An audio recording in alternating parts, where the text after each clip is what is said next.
ವೀಕ್ಷಕರೇ ನಮಸ್ಕಾರ. ಇದನ್ನದ ನ್ಯೂಸ್ ಬುಲೆಟಿನ್ಗೆ ಸ್ವಾಗತ. ನಾನು ಅಕ್ಷತಾ ಕಟೆ. ರೋಮ್ ಪಟ್ಟಣದಲ್ಲಿ ಹಜರತ್ ಮೊಹಮ್ಮದ್ ಮುಸ್ತಾಫ್ ಅವರ ಜನ್ಮದಿನದ ಅಂಗವಾಗಿ ಪ್ರತಿಭಾ ಪುರಸ್ಕಾರ ಹಾಗೂ ಅನ್ನ ಸಂತರ್ಪಣೆ ಕಾರ್ಯಕ್ರಮ ವಿಜೃಂಭಣೆಯಿಂದ ಜರುಗಿತು.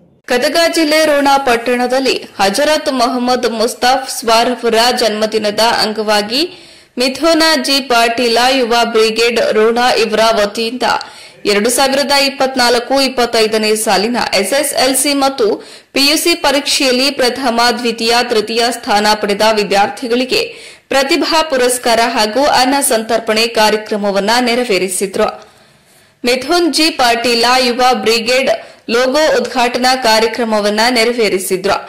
ಕಾರ್ಯಕ್ರಮದ ದಿವ್ಯ ಸಾನ್ನಿಧ್ಯವನ್ನ ಶ್ರೀ ಸುಲೇಮಾನ್ ಶಾವಲಿ ದರ್ಗಾ ಅಜ್ಜನವರು ವಹಿಸಿದ್ದು, ಸಾನ್ನಿಧ್ಯವನ್ನ ರೋಣ ಬೂದೀಶ್ವರ ಮಠದ ಅಜ್ಜನವರಾದ ಡಾಕ್ಟರ್ ಬೂದೀಶ್ವರ್ ಸ್ವಾಮೀಜಿಗಳು ವಹಿಸಿದ್ರು. ಗ್ಯಾರಂಟಿ ಸಮಿತಿಯ ಅಧ್ಯಕ್ಷರಾದ ಶ್ರೀ ಮಿಥುನ್ ಜಿ ಪಾಟೀಲ್, ಅದೇ ರೀತಿ ಕಾಂಗ್ರೆಸ್ ಪಕ್ಷದ ಯುವ ಘಟಕದ ಕಾಂಗ್ರೆಸ್ ಪ್ರಧಾನ ಕಾರ್ಯದರ್ಶಿಗಳಾದ ಶ್ರೀ ಅಕ್ಷಯ್ ಐ ಪಾಟೀಲ್, ಆಜಾದ ಕಮಿಟಿಯ ಅಧ್ಯಕ್ಷರು ಹಾಗೂ ಮಾಜಿ ಪುರಸಭೆ ಅಧ್ಯಕ್ಷರು ಶ್ರೀ ಶಫೀಕ್ ಮುಗನೂರ, ಅಜೀಜ್ ಎಲಿಗಾರ್, ಅಸ್ಲಾಂ ಕೊಪ್ಪಳ, ಯಲ್ಲಪ್ಪ ಕಿರೇಸುರ, ಶಿವು ಹುಲ್ಲೂರ, ಆನಂದ ಚೆಂಗಳಿ, ಶೌಕತ್ ಹೊಸಳ್ಳಿ, ಅಶ್ಫಕ್ ಮುಲ್ಲಾ, ರಾಜು ಪಿಂಜಾರ, ಆಶಿಫ್ ಮುಗನೂರು ಇನ್ನೂ ಅನೇಕರು ಈ ಸಂದರ್ಭದಲ್ಲಿ ಉಪಸ್ಥಿತರಿದ್ದರು. ವರದಿ ರುದ್ರಪ್ಪ ಹೆಬ್ಬಳ್ಳಿ, ರೋಣ. ಚಳ್ಳಕೆರೆಯಲ್ಲಿ ಹಿಂದೂ ಮಹಾಗಣಪತಿ ವಿಸರ್ಜನೆ ವೇಳೆ ವಿಗ್ರಹಕ್ಕೆ ಶಾಸಕ ಟಿ ರಘುಮೂರ್ತಿ ಪೂಜೆ ಸಲ್ಲಿಸಿ ಆಶೀರ್ವಾದವನ್ನ ಪಡೆದಿದ್ದಾರೆ. ಇಂದು ಚಳ್ಳಕೆರೆ ವಿಧಾನಸಭಾ ಕ್ಷೇತ್ರದ ಮಾನ್ಯ ಶಾಸಕರು ಹಾಗೂ ಕರ್ನಾಟಕ ರಾಜ್ಯ ಸಣ್ಣ ಕೈಗಾರಿಕೆಗಳ ಅಭಿವೃದ್ಧಿ ನಿಗಮದ ಅಧ್ಯಕ್ಷರಾದ ಟಿ ರಘುಮೂರ್ತಿರವರು ಚಳ್ಳಕೆರೆ ನಗರದಲ್ಲಿ ಹಿಂದೂ ಮಹಾಗಣಪತಿಯ ವಿಸರ್ಜನೆಯ ವೇಳೆ ವಿಗ್ರಹಕ್ಕೆ ಪೂಜೆ ಸಲ್ಲಿಸಿ ಆಶೀರ್ವಾದ ಪಡೆದರು. ಈ ಸಂದರ್ಭದಲ್ಲಿ ನಗರಸಭೆ ಅಧ್ಯಕ್ಷರಾದ ಶಿಲ್ಪಾ ಮುರಳೀಧರ್, ಉಪಾಧ್ಯಕ್ಷರಾದ ಕವಿತಾ ಬೋರಯ್ಯ, ಸದಸ್ಯರಾದ ಸುಜಾತಾ ಪ್ರಹಲ್ನಾಥ್ ಸೇರಿದಂತೆ ಅನೇಕ ಕಾಂಗ್ರೆಸ್ ಕಾರ್ಯಕರ್ತರು ಹಾಜರಿದ್ದರು. ವರದಿ ಮೌನೇಶ್ ಆಚಾರ್, ಚಳ್ಳಕೆರೆ. ಹಾವೇರಿ ಜಿಲ್ಲೆ ಶಿಗ್ಗಾಂವ್ ತಾಲೂಕಿನಲ್ಲಿ ಶಾಸಕರಾದ ಶ್ರೀ ಯಾಸಿರ್ ಅಹಮದ್ ಖಾನ್ ಪಠಾಣ್ ಅವರು ಕ್ಷೇತ್ರದ ಜನತೆಗೆ ಈದ್ ಮಿಲಾದ್ ಹಬ್ಬದ ಶುಭಾಶಯಗಳನ್ನು ಕೋರಿದ್ದಾರೆ. ಶಿಗ್ಗಾಂವ್ ನಗರದಲ್ಲಿ ಇಂದು ಈದ್ ಮಿಲಾದ್ ಹಬ್ಬದ ಪ್ರಯುಕ್ತ ಶ್ರೀ ಕಿತ್ತೂರು ರಾಣಿ ಚೆನ್ನಮ್ಮ ಸರ್ಕಲ್ ಹತ್ತಿರ ಶಿಗ್ಗಾಂವ್ ಸವಣೂರು ಜನಪ್ರಿಯ ಶಾಸಕರಾದ ಶ್ರೀ ಯಸೀರ್ ಅಹಮದ್ ಖಾನ್ ಪಠಾಣ್ ಅವರು ಕ್ಷೇತ್ರದ ಜನತೆಗೆ ಈದ್ ಮಿಲಾದ್ ಹಬ್ಬದ ಶುಭಾಶಯಗಳನ್ನು ಕೋರಿದರು. ಈ ಸಂದರ್ಭದಲ್ಲಿ ಅತಿ ಉತ್ಸುಕತೆಯಿಂದ ಹಬ್ಬದ ವಾತಾವರಣದಲ್ಲಿ ಅಭಿಮಾನಿಗಳು ಪ್ರೀತಿ ಹಾಗೂ ಸಂತೋಷದಿಂದ ಸೇರಿದ್ರು.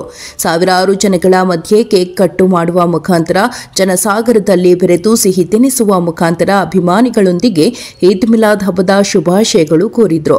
ಕಾರ್ಯಕ್ರಮದಲ್ಲಿ ಶಿಗ್ಗಾವಿ ವಿರಕ್ತ ಮಠದ ಸಂಗಣ್ಣ ಬಸವ ಶ್ರೀಗಳು ಹಾಗೂ ಗಡಿ ಪ್ರಾಧಿಕಾರದ ಅಧ್ಯಕ್ಷರಾದ ಸೋಮಣ್ಣ ಬೇವಿನಮರ, ಶಿಗ್ಗಾಂವ್ ಪುರಸಭೆ ಸದಸ್ಯರಾದ ಗೌಸಖಾನ್ ಮುನ್ಸಿ, ಅಣ್ಣಪ್ಪ ಲಮಣಿ, ಹಾವೇರಿ ಜಿಲ್ಲಾ ಗ್ಯಾರಂಟಿ ಸಮಿತಿ ಉಪಾಧ್ಯಕ್ಷರಾದ ಗುಡಪ್ಪ ಜಲ್ದಿ, ಶಿಗ್ಗಾಂವ್ ತಾಲೂಕು ಗ್ಯಾರಂಟಿ ಸಮಿತಿ ಅಧ್ಯಕ್ಷರಾದ ಶೇಖಪ್ಪ ಮನಕಟ್ಟಿ ಹಾಗೂ ಸಾವಿರಾರು ಜನರು ಮೆರವಣಿಗೆ ಪ್ರಮುಖ ಬೀದಿಗಳಲ್ಲಿ ಸಂಚರಿಸಿ ಅತಿ ಸಂಭ್ರಮ ಸಡಗರದಿಂದ ಹಬ್ಬವನ್ನು ಆಚರಿಸಿದರು ಹಾಗೂ ಗಣ್ಯರಿಗೆ ಸನ್ಮಾನಿಸಲಾಯಿತು. ಅತಿಥಿಗಳು ಎಲ್ಲರಿಗೂ ಶುಭಾಶಯ ಕೋರಿದರು. ಕ್ಷೇತ್ರದ ಜನತೆಗೆ ಶಿಗ್ಗಾಂವ್ ಸವಣೂರ್ ಶಾಸಕರು ಶ್ರೀ ಯಸೀರ್ ಅಹಮದ್ ಖಾನ್ ಪಠಾಣ್ ಶುಭಾಶಯ ಕೋರಿದರು. ವರದಿ ಮಲ್ಲಿಕಾರ್ಜುನ, ಶಿಗ್ಗಾಂವ.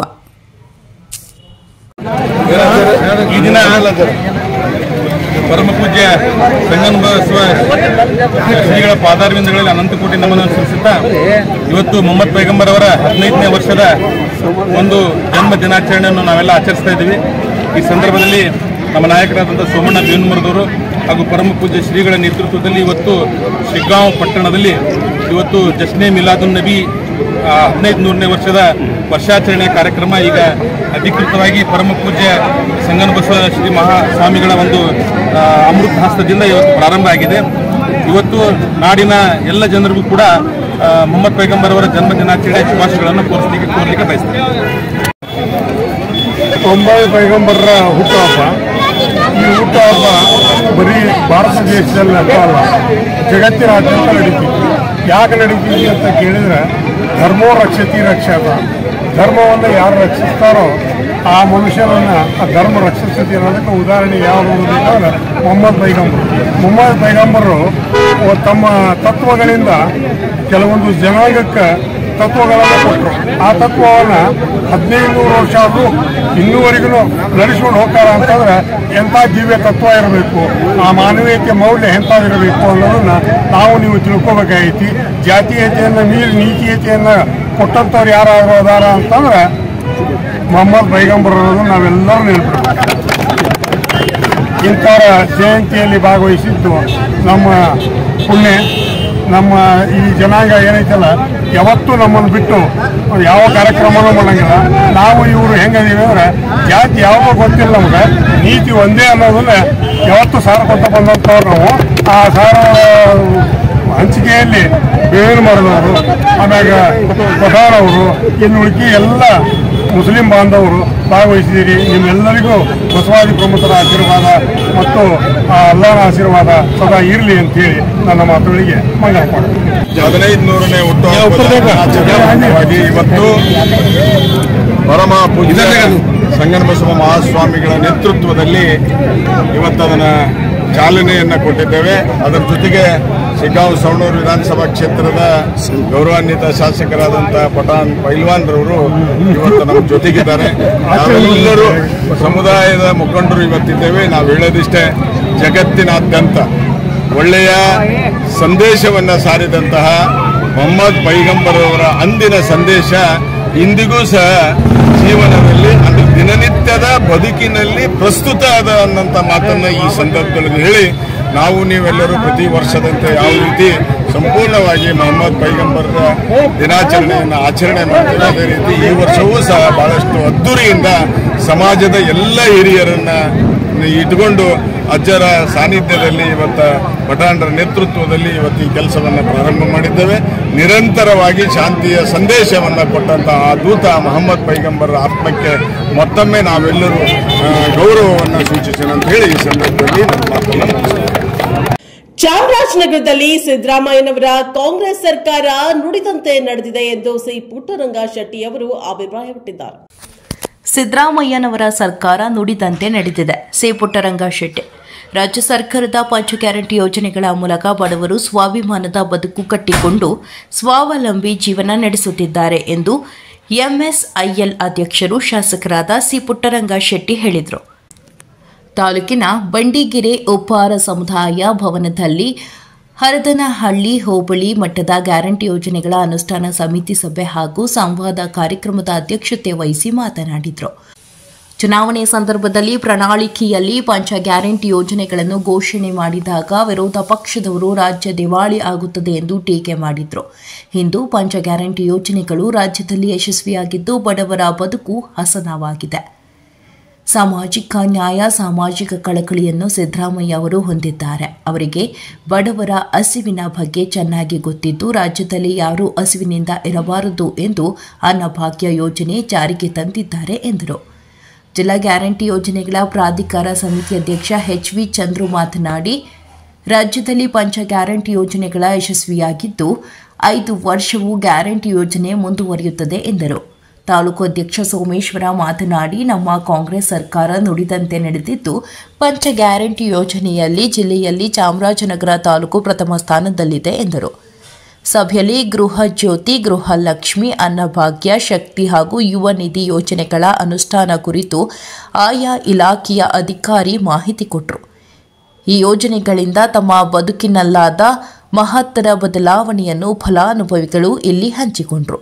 ಸಭೆಯಲ್ಲಿ ಜಿಲ್ಲಾ ಗ್ಯಾರಂಟಿ ಯೋಜನೆಗಳ ಪ್ರಾಧಿಕಾರ ಸಮಿತಿ ಅಧ್ಯಕ್ಷ ಎಚ್.ವಿ. ಚಂದ್ರು, ತಾಲೂಕು ಅಧ್ಯಕ್ಷ ಸೋಮೇಶ್ವರ, ಗ್ರಾಮ ಪಂಚಾಯಿತಿ ಅಧ್ಯಕ್ಷ ಮಂಜುನಾಥ್, ತಾಲೂಕು ಪಂಚಾಯಿತಿ ಇಒ ಗಿರಿಧರ್, ಉಪಾಧ್ಯಕ್ಷೆ ಯಶೋಧ, ಜಿಲ್ಲಾ ಪಂಚಾಯಿತಿ ಮಾಜಿ ಅಧ್ಯಕ್ಷೆ ಕಾವೇರಿ ಶಿವಕುಮಾರ್, ತಾಲೂಕು ಪಂಚಾಯಿತಿ ಮಾಜಿ ಸದಸ್ಯ ಮಹದೇವ ಶೆಟ್ಟಿ, ಗ್ಯಾರಂಟಿ ಯೋಜನೆ ಸದಸ್ಯರಾದ ಕುಮಾರ್, ರಾಜೇಶ್, ಗಣೇಶ ಕುಮಾರ್, ಚಿನ್ನಸ್ವಾಮಿ, ಜಡಿಯಪ್ಪ, ಮಲ್ಲಿಕ್, ರಾಜು ಕುಮಾರ್ ಹಾಗೂ ತಾಲೂಕು ಮಟ್ಟದ ಅಧಿಕಾರಿಗಳು, ಫಲಾನುಭವಿಗಳು ಭಾಗವಹಿಸಿದರು. ವರದಿ ಹೊಮ್ಮ ನಂಜುಂಡ ನಾಯಕ, ಪ್ರಜಾಪವರ್ ಟಿವಿ, ಚಾಮರಾಜನಗರ. ಏನು ಅಂತ್ಯೋದಯ ಕೊಡ್ತೀವಿ, ಅವರು ಒಂದು ಕುಟುಂಬಕ್ಕೆ 30 ಕೆಜಿ 50 ಕೆಜಿ ಈ ತರ ಒಂದು ಕುಟುಂಬದಲ್ಲಿ ತಗೊಳ್ಳುವಂತ ಕುಟುಂಬಗಳಿವೆ. ಅದೇನಾಗ್ತದೆ ಭ್ರಷ್ಟಕ್ಕಾಗಿ ಅವರು ಕೂಡ ಮಾರಾಟ ಮಾಡ್ತಾ ಇದ್ದಾರೆ. ಈ ಮಾರಾಟ ಮಾಡಿದಾಗ ಕೇಸ್ ಹಾಕ್ತಾರಲ್ಲ, ಆ ಕೇಸ್ ಹಾಕಿದಾಗ ಯಾವ ಕುಟುಂಬದಿಂದ ಅಕ್ಕಿ ಮಾರಾಟ ಆಗ್ತದೆ ಅಂತಕ್ಕಂಥ ಮಾಹಿತಿ ತಗೊಂಡು ಅವ್ರನ್ನು ಕೂಡ ಕಾರ್ಡ್ನ ರದ್ದು ಮಾಡಬೇಕು ಅಂತೇಳಿ ಜಿಲ್ಲಾ ಮಟ್ಟದಲ್ಲಿ ಒಕ್ಕೂಟದಿಂದ ನಿರ್ಣಯ ಆಗಿತ್ತು ಸರ್ಕಾರದ ನೀತಿ. ಆಗ ನಾವು ಇನ್ನೊಂದೇನೋ ರಿಕ್ವೆಸ್ಟ್ ಮಾಡ್ಕೊಂಡಿದ್ವಿ ಅಂತ ಹೇಳಿದ್ರೆ, ಸೊ ಪ್ರತ್ಯಕ್ಷ ಅವ್ರ ಕಾರಣ ರದ್ದು ಮಾಡೋದು ಬೇಡ, ಯಾಕಂದ್ರೆ ಅವ್ರಿಗೆ ಆರೋಗ್ಯ ವಿಚಾರದಲ್ಲಿ ಸಮಸ್ಯೆ ಆಗ್ತದೆ, ಮಕ್ಕಳಿಗೆ ಸಮಸ್ಯೆ ಆಗ್ತದೆ, ಎಜುಕೇಶನ್ ಸಂಬಂಧಪಟ್ಟಂತ ಆ ತರ ಆಗೋದು ಬೇಡ. ಆ ತರ ಕುಟುಂಬಗಳಿಂದ ಕಂಡು ಬಂದ್ರೆ 2 ತಿಂಗಳ ಅವ್ರನ್ನ ಮುಟ್ಕೊಳಾಗಲಿ, ಯಾವುದೇ ನ್ಯಾಯಾಲಯಗಳು ಕೂಡ ಅವ್ರಿಗೆ ಕೊಡಬಾರದು ಅಂತ ಹೇಳಿ ಆಹಾರ ಇಲಾಖೆಯಿಂದ ಕೂಡ ಪ್ರತಿ ನ್ಯಾಯಾಲಯಗಳಿಗೆ ಮತ್ತೆ KCC ಬ್ಯಾಂಕ್ಗಳು ರಿಟರ್ನ್ ಆಗ್ತಕ್ಕಂಥ ಅಂಗಡಿಗಳು ಕೂಡ ನಾಮಫಲಕನ ಹಾಕಬೇಕು ಅಂತ ಈಗಾಗಲೇ ಸೂಚನೆಗಳನ್ನು ನೀಡಿದ್ದೀವಿ. ದಯಮಾಡಿ ಆ ತರ ಕೆಲಸ ಮಾಡಕ್ ಹೋಗಬೇಡಿ. ಕುಮಾರ್ ಅವರ, ಕುಮಾರಸ್ವಾಮಿ ಅವರ, ಗಣೇಶ್ ಅವರ, ರಾಜೇಶ್ ಅವರ, ಶಿಕ್ಷಣಿ ಅವರ, ಜಡಿಯಪ್ಪ ಅವರ, ಮಲ್ಲಿಕಾರ್ಜುನ ಅವರ, ಹಾಗೆ ಯಶೋಧ ಮಂಜುಳಮ್ಮ ಅವರ, ಎಲ್ಲ ಅಧಿಕಾರಿ ವರ್ಗದವರ, ಪತ್ರಿಕಾ ಮಾಧ್ಯಮ ಮುಂಭಾಗದಲ್ಲಿರ್ತಕ್ಕಂಥ ಎಲ್ಲ ಈ ಗ್ಯಾರಂಟಿ ಶಕ್ತಿಯ ಗ್ಯಾರಂಟಿಯಿಂದ ಹೊತ್ತು ಎಲ್ಲ ಫಲವನ್ನು ಅನುಭವಿಸ್ತಕ್ಕಂಥ ಎಲ್ಲ ತಾಯಿದೆ.